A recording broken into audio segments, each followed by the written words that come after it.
Everyone, welcome to my channel. और आज हम लोग सी प्रोग्रामिंग लैंग्वेजेस में एक नया टॉपिक डिस्कस कर रहे हैं जिसका नाम है कीवर्ड। कीवर्ड क्या होते हैं? कीवर्ड जो है बेसिकली प्री डिफाइंड होते हैं।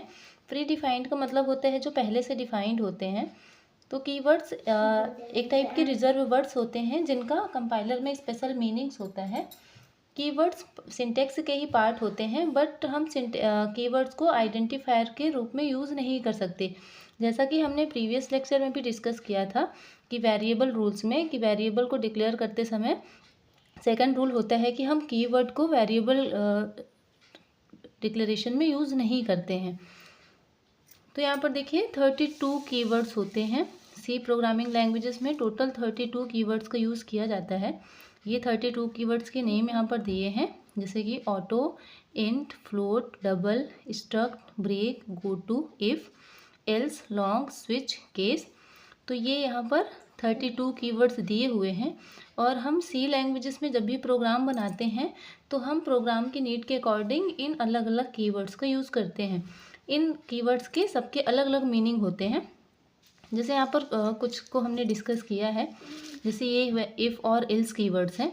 इफ़ और एल्स जो है ये बेसिकली कंडीशन चेकिंग में हम यूज़ करते हैं। ये कंडीशनल स्टेटमेंट जब हम यूज़ करते हैं प्रोग्राम में, सी प्रोग्राम में, तो उसमें हम इन कीवर्ड्स का यूज़ करते हैं। इसके अलावा जैसे फॉर, व्हाइल, डू, ये हमारे लूपिंग स्टेटमेंट होते हैं, या इनको हम रिपीट स्टेटमेंट भी बोलते हैं। तो जब भी हमें प्रोग्राम में रिपीट करना है, साइकिल्स रिपीट करानी है, उसके लिए हम इन अलग अलग कीवर्ड्स का यूज़ करते हैं। इसके बाद नेक्स्ट कीवर्ड होता है हमारा ऑटो। ऑटो जो है ये डिफ़ॉल्ट स्टोरेज क्लास है, वेरिएबल होता है जो किसी फंक्शन या ब्लॉक के अंदर इसे डिक्लेयर किया जाता है। इसके बाद हमारे नेक्स्ट कीवर्ड्स हैं जैसे ब्रेक और कंटिन्यू।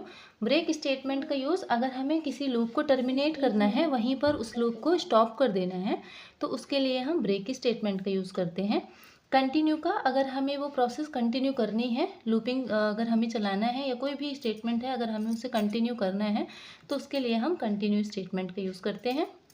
स्विच केस डिफ़ॉल्ट, जैसे कि हमारे कंडीशनल स्टेटमेंट जो है वो डिफरेंट टाइप्स के होते हैं। इफ़ स्टेटमेंट होता है, एल्स स्टेटमेंट होता है, इफ़ एल्स इफ़ होता है, जिसे लैडर स्टेटमेंट भी बोला जाता है। तो ये इफ़ एल्स या लैडर स्टेटमेंट के अल्टरनेट में हम इन कीवर्ड्स का यूज़ करते हैं। तो उसको बेसिकली हम स्विच केस स्टेटमेंट के नाम से भी जानते हैं। तो ये स्विच केस कीवर्ड्स का यूज़ होता है। इसके अलावा नेक्स्ट कीवर्ड्स हैं यहाँ पर, जैसे integer, float, double, long, character, short, signed, unsigned. ये जितने भी कीवर्ड्स हैं ये क्या होते हैं? हमारे डेटा टाइप्स होते हैं। तो बेसिकली हमारे 3 टाइप्स के डेटा टाइप्स होते हैं, इंटीजर, फ्लोट, कैरेक्टर। और यहाँ पर डबल और लॉन्ग ये हमारे फ्लोट के टाइप्स होते हैं। शॉर्ट, साइंड, अनसाइंड ये हमारे इंटीजर के टाइप्स होते हैं। तो ये बेसिकली जितने भी ये कीवर्ड्स हैं ये हमारे डेटा टाइप्स होते हैं। इसके अलावा नेक्स्ट कीवर्ड है हमारा कॉन्स्ट, जिसका मीनिंग होता है कांस्टेंट। और कांस्टेंट का क्या होता है?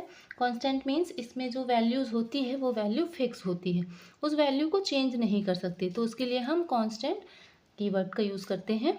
ईनम जो है बेसिकली ईनम टाइप के ईनम को डिक्लेयर करने के लिए किया जाता है। ये एक टाइप का डेटा टाइप होता है जिसमें इनुमरेशन के लिए हम इसको यूज़ करते हैं। नेक्स्ट कीवर्ड है हमारा go to statement. Go to जो है इसको हम जंपिंग स्टेटमेंट भी बोलते हैं।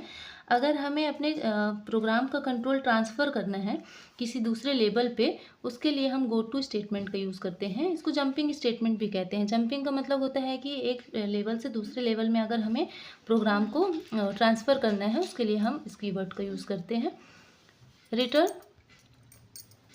रिटर्न कीवर्ड, अगर हमें वैल्यूज़ रिटर्न करनी है, जब फंक्शन कॉल करता है और वैल्यूज़ रिटर्न होती है, उसके लिए हम रिटर्न कीवर्ड का यूज़ करते हैं।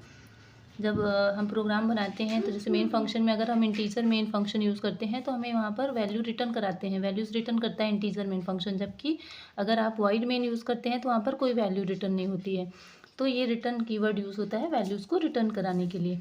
साइज ऑफ का मतलब होता है कि जो भी एक्सप्रेशन दिया गया है या जो भी डेटा टाइप दिया गया है, अगर हमें उसका साइज़ पता करना है, उसके लिए हम साइज ऑफ कीवर्ड का यूज़ करते हैं। रजिस्टर कीवर्ड का यूज़ किया जाता है। देखिए जब भी प्रोग्राम हमारा रन होता है कंपाइलर के थ्रू, तो उसका जो डेटा है वो हमारे मेमोरी में स्टोर होता है। तो रजिस्टर क्या करता है, कंपाइलर को ये बताता है कि जो भी वेरिएबल स्टोर करना है उसे सीपीयू के रजिस्टर में स्टोर करना है इंस्टेड ऑफ मेमोरी। उसे मेमोरी में स्टोर ना करके उसे रजिस्टर में स्टोर कराते हैं अगर, तो उसके लिए हम रजिस्टर कीवर्ड का यूज़ करते हैं।